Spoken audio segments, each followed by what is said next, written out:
Pertama tahun pemilihan 2007 awal melawan incumbent memperoleh suara ya, 80%. kurang lebih lah segitu. Akhir masa jabatan kami mendapatkan piagam. Ada piagam apa namanya, pemerhati pada saat itu. Dikarenakan tidak ada yang peduli kan, besar sekali. Yang dibikin lawan istrinya sendiri. Jadi dua calon itu suami istri. Suami istri itu masyarakat yang minta sih. Di kertas suara itu kayak buku nikah dong ya. Suami istri. Suami istri. Penunjang dari segala penunjang ini adalah infrastruktur, pendidikan, kesehatan, ekonomi. Syariah Islam pun infrastruktur sangat besar. Dan alasan mundur pun kami mencalonkan anggota DPRD sudah maksimal membangun desa. Madrasah beres, masjid beres, rekonstruksi jalan hotnik beres, irigasi beres, dan yang lainnya. Ini bisa efektif kerja maksimal bekerja sama dengan masyarakat, dikarenakan masyarakat itu sebagai tuan, kata Pak Ganjar. Tanpa masyarakat ya kami tidak apa-apalah. Tuanku adalah rakyat. Ya.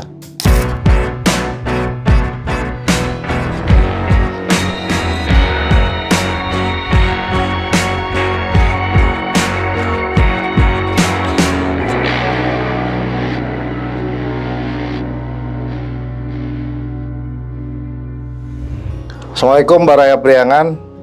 Ketemu lagi di Perspektif. Bersama saya telah hadir seorang petugas partai yang memiliki latar belakang cukup gemilang sebagai kepala desa di salah satu kecamatan di Kabupaten Tasikmalaya dengan perolehan suara yang sangat fantastis di kala itu. Beliau adalah Pak Nanang Romli, Ketua Fraksi PDI Perjuangan di DPRD Kabupaten Tasikmalaya. Yang pakai apa? Terima kasih Kang Muhajir. Sebelum masuk partai politik, Kang Nanang sebagai kepala desa. Kepala desa, Pak. Konon kabarnya perolehan suaranya sampai 90%. Alhamdulillah pada saat itu kami sebagai masyarakat biasa lah. Bapak saya petani, bisa dikatakan tokoh masyarakat. Ajengan lah, ajengan. Tokoh NU juga sama. Nah, pada saat itu sekitar tahun 2006, 2007. Nah, kami kedatangan lah salah satu masyarakat. Dikarenakan pada saat itu Desa Banyurasa, Kecamatan Sukaning, Desa Cilelis, Kecamatan Cisayong, ada kakak saya sama ini jadi kepala desa. Ini masyarakat bercermin. Nah gitu. Datanglah, ini barangkali kakaknya jadi kepala desa, adanya barangkali bisa mampu mengelola manajemen pemerintah desa. Nah kami pada saat 2007 awal niat dengan izin orang tua, ibu, bapak pada saat itu almarhum, doa, berangkatlah kami dengan niat yang tulus, ikhlas, innamal awalu biniyat. Alhamdulillah pada saat itu melawan incumbent, kurang lebih sekitar suara 2080, yang tadi dikatakan 80% benar. Jadi pada pertama pemilihan 2007 awal melawan incumbent memperoleh suara ya, 80%. kurang lebih lah segitu. Ya mungkin masyarakat menilai, Pak. Masyarakat menilai hasil kerja dan kinerja kami pada saat itu menjadi kepala desa, dikarenakan kami sebagai tokoh ulama. Bapak saya pada saat itu sebelum kami diizinkan menjadi kepala desa, seandainya kamu dipercaya oleh masyarakat, jadi pemimpin ataupun jadi apapun di pemerintah, ini jangan lupa, pertama diprioritaskan tempat pendidikan agama dan tempat sarana ibadah. Nah ternyata kami merubah visi misi pada saat itu, dirubah Desa Banyurasa berbasis madrasah diniyah dan tempat sarana ibadah. Nah kami otomatis ketika berbicara madrasah diniyah dan Masjid Jami ada 14 DKM, Kang. 14 DKM, otomatis Madrasah Diniyah 14 DKM, Masjid Jami 14 DKM. Nah, alhamdulillah berjalan, usaha dan berupaya, ikhtiar kita berdoa, tanggung jawab terhadap masyarakat sebagai kepala desa. Nah, sampai tuntas. Terakhir pembangunan kantor desa kan. Ya, itu megah sekali itu kantornya Kantor dulu. desa itu kan 2000, pertama 2016, 3 tahun. Dua 3 lantai tahun, itu ya. 2 lantai. Alhamdulillah.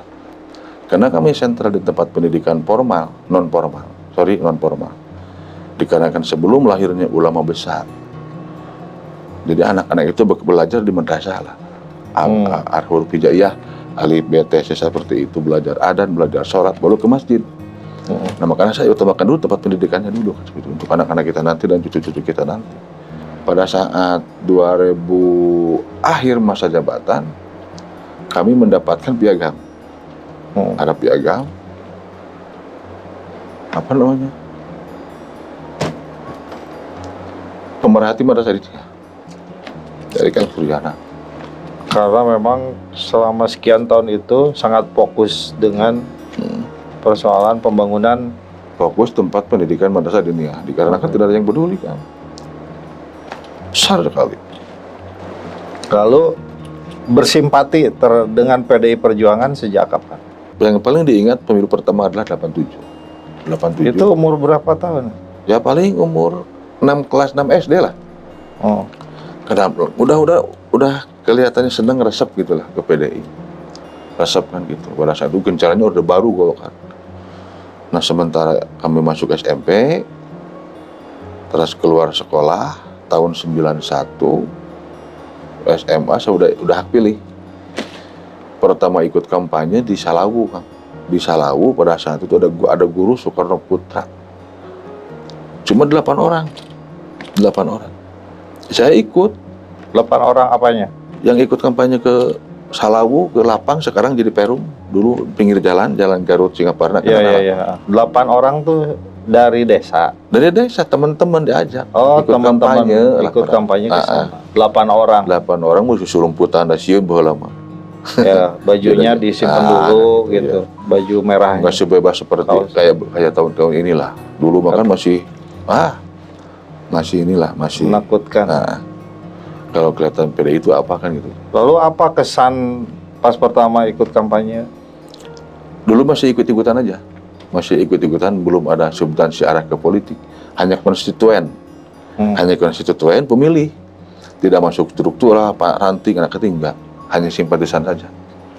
Baru tahun 2008. Nah, 2008 kami menjadi kepala desa, dipercaya oleh masyarakat. Nah, ketemulah dengan Pak Ade Sugianto. Apa obrolan dengan Pak Bupati? Ajakan atau? Enggak. Nah, saya ajakan melihat dari Kang Pak Kubo, ayo ikut gabung. Enggak. Pada saat 2008 cuma minjam tempat gor desa. Dikarenakan 5 tahunan sekali ada pemilihan PAC, namanya Musancab, Musyawarah Anak Cabang. Hadir pada saat itu mengurus DPC.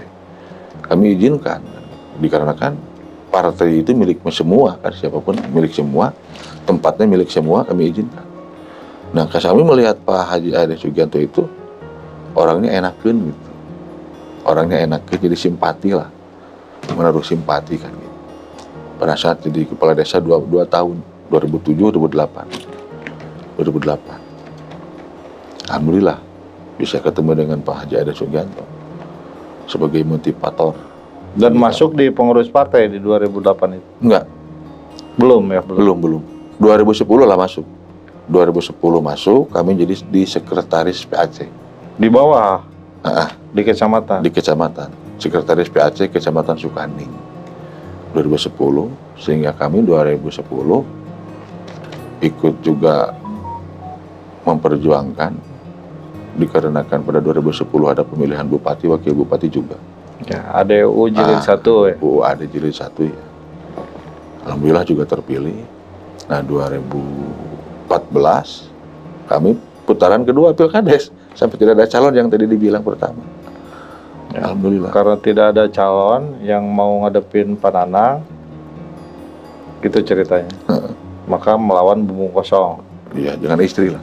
Oh, tidak bumbung kosong ya? Tidak, tapi tidak. ada lawan Yang dibikin lawan istrinya sendiri. Jadi 2 calon itu suami istri. Suami istri itu masyarakat yang minta sih daripada ngarang. Jadi di kertas suara itu kayak buku nikah dong ya. Suami istri. Suami istri. Alhamdulillah. Ya mungkin masyarakat menilainya apa ya? Berhasil ataupun tidak ya saya tidak tahu. Sehingga tidak ada calon. Banyak masyarakat hampir mendekati angka sekitar 5.000-an lebih. Sekarang udah 6.000-an jumlah warga desa Banyurasa udah 6.000. Pada saat itu kan sekitar 5.000-an lah. Tidak ada yang mencalonkan. Dibuka panitia 3 kali, nggak ada yang daftar. Terpaksa dengan istri saya pada saat itu, suami istri. Dihadiri Pak Wabub juga pada saat itu. Pak Wabub menyebutan hadir sama ibu. Menyaksikan perhitungan suara. Lebih banyak pada saat itu. Oke, berarti akhir masa jabatan jadi kepala desa itu di Sebetulnya kalau melihat 2019. di SK itu 2019. Kalau tidak salah di bulan Mei kalau nggak salah. Mei cuma. Nah di tahun 2018 kita menyelesaikan dulu program pembangunan kantor desa. Kantor desa. Kenapa kami buat kantor desa semegah itu? Itu simbol, bukan simbol ya. Bahkan kita itu memperlihatkan jati diri. Kami ini anak desa mampu. Banget desa, banget kabupaten, banget kubu, banget bupati. Jadi dibikin representatif, dibikin supaya masyarakat nyaman dalam melaksanakan pelayanan. Semua dibikin nyaman oleh saya. 2 tingkat, kurang lebih sekitar 2 miliar anggaran kantor desa saat itu. Kami menduduki kantor desa itu hanya 9 bulan. 9 bulan. Persis 9 bulan. Nah, di bulan Januari 2018, nah kami ada etikat, kayaknya ada ingin untuk mencalonkan anggota DPRD. Nah, saya ketemulah dengan Pak Ketua DPC, diizinkan. Bahkan kami hampir bukan hampir ya, 3 kali minta restu dari masyarakat. Pertama nggak diizinkan, 2 kali nggak diizinkan, dan ketiga kali, alhamdulillah kita dapat izin lah dari masyarakat untuk berangkat ke DPRD, sehingga kami memundurkan diri itu di pas DCS bulan September 2018.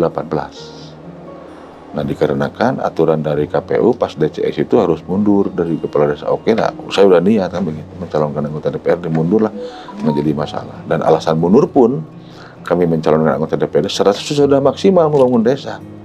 Sudah lebih dari maksimal membangun desa. Madrasah beres, masjid beres, rekonstruksi jalan hotnik beres, irigasi beres, dan yang lainnya.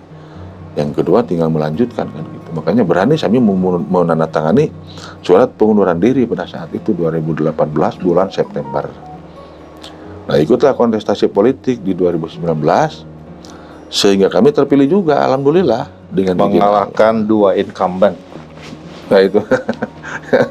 Iya. 2019. Ada 2 incumbent. Ada ya. Incumbent. Dari PDIP yang sudah duduk Pak Haji Yono sama si Neng Agnes. Ya. Agnes sama Haji Yono. Kompetitor di internal. Tapi kan tidak, kami itu kami tidak dianggap kompetitor, itu dianggap senior. Cuma mungkin ya dengan ikhtiar kami yang begitu maksimal, doa dari orang tua dan dukungan dari masyarakat, sehingga kami terpilih. Kurang lebih dapat suara itu 8.456 sampai penetapan kabinet kalau tidak salah, di atas 8.000 sekian lah, lupa lagi ke belakangnya angkanya kan. Dan itu angka yang paling tinggi kalau di PDIP. Iya, di anggota DPD kan 6 kursi ya. Nah alhamdulillah kami suara angka 8 sekian deh paling gede gitu. Kan berangkat dari bawah ya, dari desa. Lalu apa yang diperjuangkan di sana? Ya. Di DPRD itu, apakah ruang untuk memperjuangkan desa itu sangat besar sekali atau masih lurus lah relevan dengan tujuan dulu waktu jadi kepala desa? Kami ini menempatkan kami sebagai anak desa di DPRD itu. Nah ketika cuma hari ini kan ada perbagian komisi kan. Ya. Desa itu bukan komisi kami. Kalau komisi kami kan komisi 3 nih. Komisi 3 membidangi bawah membidangi atau mitra kerja kami adalah PUPR, Infrastruktur ya. infrastruktur, dinas perhubungan, Bapeda. Cuma kalau betul-betul ke substansi dengan pemerintah desa, hari ini Komisi 4. Nah, cuma yang kami diperjuangkan, manakala yang diperbutuhkan oleh masyarakat khusus di bidang infrastruktur, ya kami perjuangkan dengan kemampuan APBD yang kami miliki di DPRD. Tapi dengan alasan yang jelas lah. Cuma ada pembagian juga. Ketika kita berbicara APBD, ini adalah kewenangan. Nah, kewenangan kami ada di tipe kabupaten, Pak. Bukan di tingkat desa.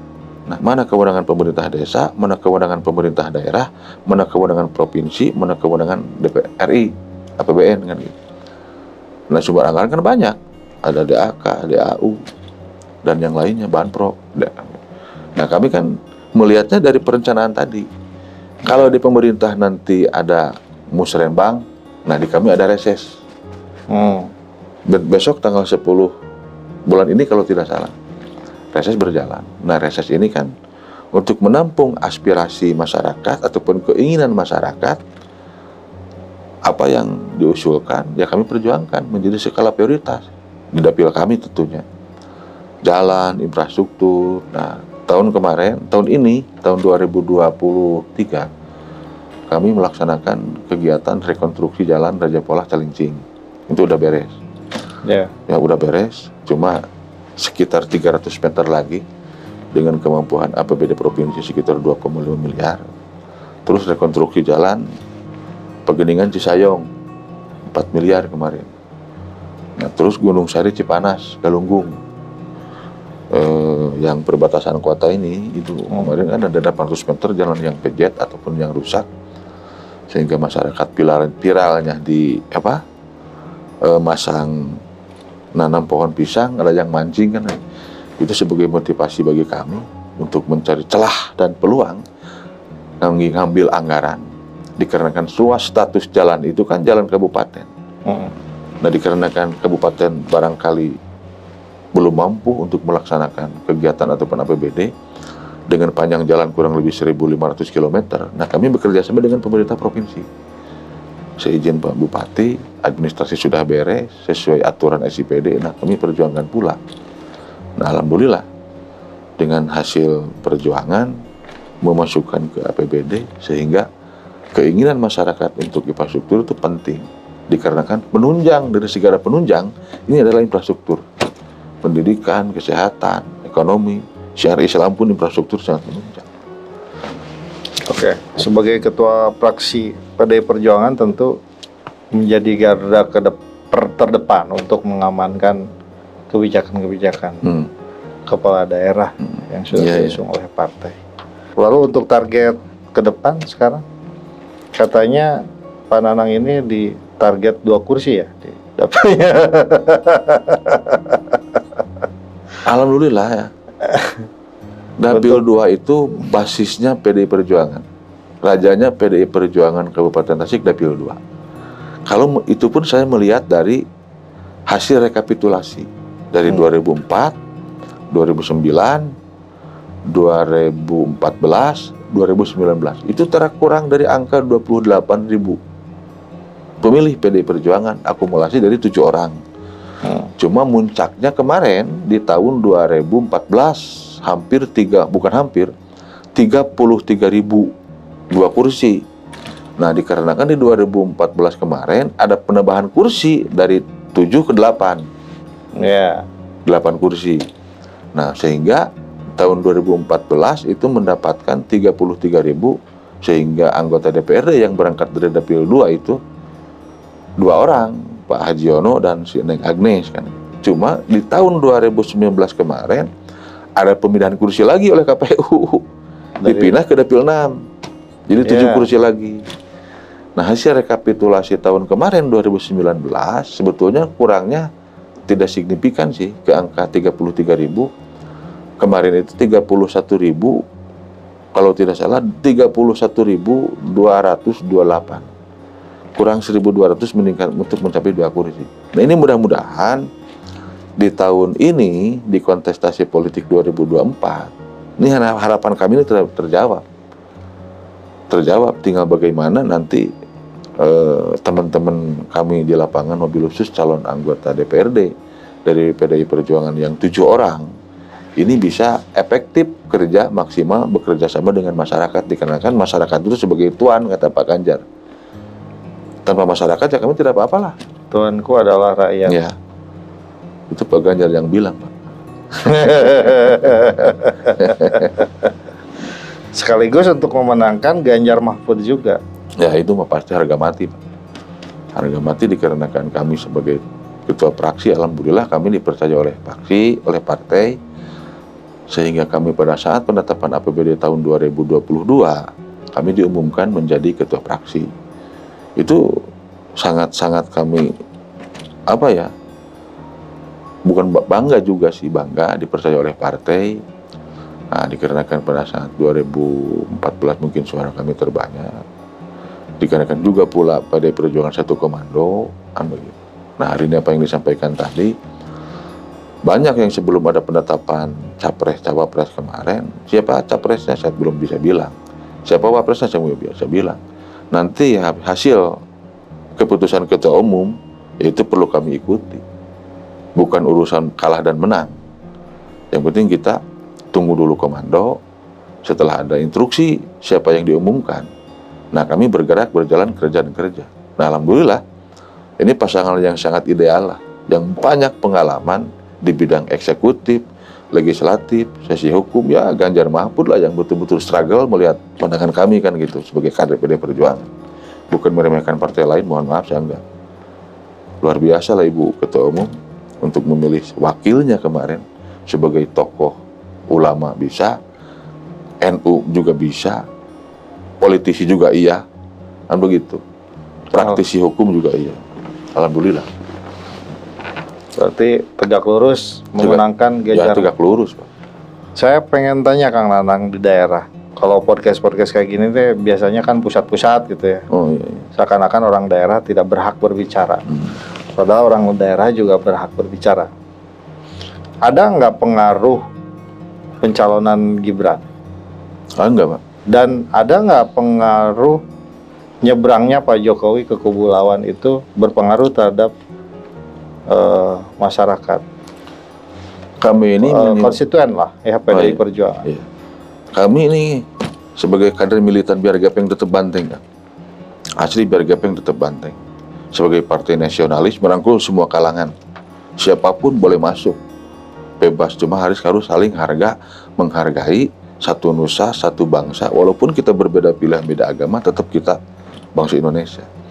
Nah, kalau berbicara kader PDI Perjuangan, mau ada Jokowi ataupun Gibran, tetap kami PDI Perjuangan. Tahun 99 nggak ada Jokowi, PDI Perjuangan menang secara nasional kan. 2014 juga nggak ada Jokowi. Nah, ketika hari ini Pak Jokowi pindah, kami simpulkan tidak ada pengaruh. Kami terus kerja. Bagaimana caranya? Dikarenakan PDI Perjuangan pun punya target hat-trick 3 kali berturut-turut secara nasional. Nah, kami akan bekerja semaksimal mungkin meyakinkan terhadap masyarakat, ini loh PDI Perjuangan, ini loh kader PDI Perjuangan yang akan memimpin bangsa. Ini bukan masalah Ganjar atau Mahfudnya. Ini masalah negara mengurus sekitar 250 atau berapa? 280 jiwa orang, bukan masalah sedikit. Ini kan masalah bangsa, bukan masalah Ganjarnya, bukan masalah Mahfudnya, masalah negara, Pak. Urusannya kan seperti itu. Ya ini mudah-mudahan Pak Ganjar bisa meneruskan program-program Pak Jokowi, dikarenakan pada saat ini pula Pak Jokowi masih kader PDI Perjuangan. Adapun Pak Jokowi pilihan lain itu mungkin hak mereka. Setiap warga Indonesia berhak dicalonkan dan berhak mencalonkan. Itu memang enggak. Berhak tegak lurus, berhak nyebrang gitu ya. Urusan nyebrang itu urusan mereka lah, bukan urusan kami. Tapi ketika di luar garis partai, kader PDI tetap tegak lurus. Mau ada Jokowi ataupun Gibran, tetap kami PDI Perjuangan. Ada atau tidak ya? Ada atau tidak. Tetap PDI Perjuangan. Ngapain? Mikirin orang yang sudah pergi. Seandainya pergi, Jokowi pergi, Ganjar dinanti kok. Kan gitu. Dulu Jokowi di hati, Ganjar dinanti. Sekarang Jokowi pergi, Ganjar dinanti oleh kami kan gitu. Silakan mau kemana pun boleh, itu hak mereka ya. Ya coba kami berterima kasih lah pada Pak Jokowi yang sudah yang direkomendasi 2 kali jadi wali kota, 1 kali jadi gubernur, 2 kali jadi presiden. Minantunya juga, anaknya juga. Kurang apa di perjuangan ketua umum merekomendasi hal ini. Sebelum dipilih rakyat kan pilih dulu, partai dulu. Nah baru oleh rakyat kan gitu. Tetap kami pada perjuangan sampai kapanpun. Tidak akan kemana-mana. Tegak lurus. Tegak lurus lah. Sebagai petugas partai ya. Ya, Tegak sebagai lurus. petugas lurus sebagai petugas partai. Nah, di istilah di kami kan ada petugas partai. Ya memang sih. Apa sih masalahnya ketika kita berbicara petugas partai? Partai itu melaksanakan konstitusi, kenapa tidak? Yang selama ini diperjuangkan untuk masyarakat, ya kan kalau tidak berangkat dari partai kami nggak bisa berangkat. Beda lagi dengan yang lainnya. Nggak bisa ketika mencalonkan anggota DPR dari independen, nggak bisa Pak. Dari LSM Nah, nggak nggak bisa ya. Tetap harus dari partai. Organisasi di bawah negara ini adalah partai politik. Kami menyimpulkan seperti itu. Oke. Alhamdulillah lah kami bersyukur jadi anggota atau menjadi kader PDI Perjuangan. Terima kasih kepada Pak Haji Ade Sugianto yang telah merekomendasi kami sebagai kader sampai jadi pengurus partai, jadi bendahara DPC, terus ketua fraksi. Hampir 127.000 pemilih PDI Perjuangan Kabupaten Tasik. Ya kami yang memutuskan di DPRD. Tanpa dipinta pun ya sudah kami amankan kebijakan-kebijakan pemerintah. Dikarenakan kami tidak memiliki hari ini Ade Sugianto sebagai Bupati PDI Perjuangan. Ini Bupati Tasik milik kita bersama. Untuk memimpin masyarakat sekitar 1.700. Tasikmalaya ini sebagai kota santri, 1.000 pesantren. Ini bagaimana amankan visi misinya. DMI berjalan, LPTQ ada, BKPRMI ada, IGRA ada, kurang apa? Kan begitu. Desa bahagia ya. Desa alhamdulillah ada. Sekarang dia bankenya dibuka lagi katanya. Kalau masalah banke hari ini ada banke pariwisata kan. Ya, ada banke spesial ya, berdasarkan prestasi apa? Prestasinya di wisata. Ya. Dikarenakan ada visi misinya, ada visi misi Pak Bupati itu untuk meningkatkan kepariwisataan. Kami sebagai ketua pansus rencana induk kepariwisataan, target kami itu 100 desa. Oke, dari sekarang udah 92 desa. Ya, ternyata yang mungkin di Perda itu keinginan kami itu ada 100 desa untuk pengembangan destinasi wisata. Apakah ini desa buatan? Apakah ini wisata buatan, wisata situs, wisata air, wisata pantai dan yang lainnya? Itu mungkin ada kajian teknis sehingga desa tersebut dinobatkan menjadi desa wisata berdasarkan SK Bupati. Nah disitulah ada bantuan untuk destinasi wisata, tergantung kebijakan desanya. Oke, optimis menang. Dapil 2. Optimis Kang. Sukaratu, berarti mana? Raja Polah, Sukaratu, Sukahening, Cisayong, Pada Kembang, Leuwi Sari. Optimis menang PDI Perjuangan. Menang lah, tetap menang. Kami percaya diri ya. Menang pasti. Insya Allah. Berapa kursi tadi? Dipastikan menang untuk Dapil 2. Ya kami targetnya mudah-mudahan sampai 2 kursi lah. Syukur-syukur lebih. 3 kursi. Itu yang diharapkan oleh kami sebagai kader partai. Supaya nambah energi di DPRD-nya. Ganjar Mahfud menang. Yakin 1 putaran, saya yakin kan. Yakin 1 putaran? Yakin 1 putaran. Masa nggak yakin sebagai kader kan? Nanang Romli sekarang caleg anggota DPRD Kabupaten Tasikmalaya Dapil 2. Dapil 2 nomor urut 1. Kita akan ketemu lagi dengan bahasan yang menarik lagi. Udah Taufiq Hidayah. Assalamualaikum warahmatullahi wabarakatuh.